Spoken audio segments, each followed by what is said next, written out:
దిత్వా తుఫాను శ్రీలంకలో విధ్వంసం సృష్టించింది. ఆకస్మిక వరదలు, కొండ చర్యలు విరిగిపడిన ఘటనల్లో ఇప్పటివరకు 123 మంది ప్రాణాలు కోల్పోయారు. ఇంకా అనేక మంది ఆచూకీ తెలియాల్సి ఉంది. దిత్వా బీభత్సానికి అతలాకుతలమైన శ్రీలంకకు భారత్ అండగా నిలిచింది. ఆపరేషన్ సాగర్ బంధు పేరుతో పొరుగు దేశానికి సాయం అందిస్తోంది. ఇప్పటికే వాయుసేన విమానంలో ఆహార పదార్థాలు, అత్యవసర ఔషధాలను తరలించింది కేంద్ర ప్రభుత్వం. శుక్రవారం రాత్రే హిండన్ ఎయిర్ బేస్ నుంచి 2 విమానాల్లో 21 టన్నుల నిత్యావసర సరుకులు, శానిటరీ సామగ్రి, అత్యవసర పరికరాలతో విమానాలు బయలుదేరాయి. శనివారం తెల్లవారుజామున కొలంబోలోని బండారు నాయకే అంతర్జాతీయ ఎయిర్పోర్ట్లో ఇవి ల్యాండ్ అయ్యాయి. అలాగే 2 చేతక్ హెలికాప్టర్లతో ఇండియన్ ఎయిర్ ఫోర్స్ సిబ్బంది శ్రీలంక వెళ్లారు. వరద ప్రభావిత ప్రాంతాల్లో సహాయక చర్యల్లో వీరు పాల్గొంటున్నారు.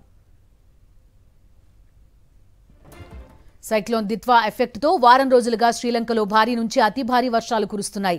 దేశంలోని 25 జిల్లాలకు గాను 20 జిల్లాలు తీవ్రంగా ప్రభావితమయ్యాయి.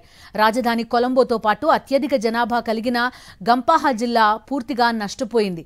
తూర్పు తీరంలోని అంపారా, బట్టికలోవా, ట్రింకోమలై సహా సెంట్రల్ ప్రావిన్స్లోని ప్రముఖ పర్యాటక ప్రాంతాలైన క్యాండీ, నువారా ఏలియాలో పరిస్థితి అత్యంత దయనీయంగా ఉంది. వరదలు ముంచెత్తడంతో అనేక ఇళ్లు ధ్వంసమయ్యాయి.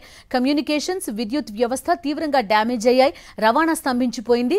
ద్వీప వ్యాప్తంగా రెడ్ అలర్ట్ ప్రకటించామని విపత్తు నిర్వహణ కేంద్రం తెలిపింది. 43,000 మందికి పైగా ప్రజలను సురక్షిత ప్రాంతాలకు తరలించామని తెలిపారు అధికారులు. లోతట్టు ప్రాంతాల్లో పరిస్థితి అయితే మరీ దయనీయంగా ఉంది. 100 మందిని తాత్కాలిక పునరావాస కేంద్రాలకు తరలించామని అధికారులు వెల్లడించారు.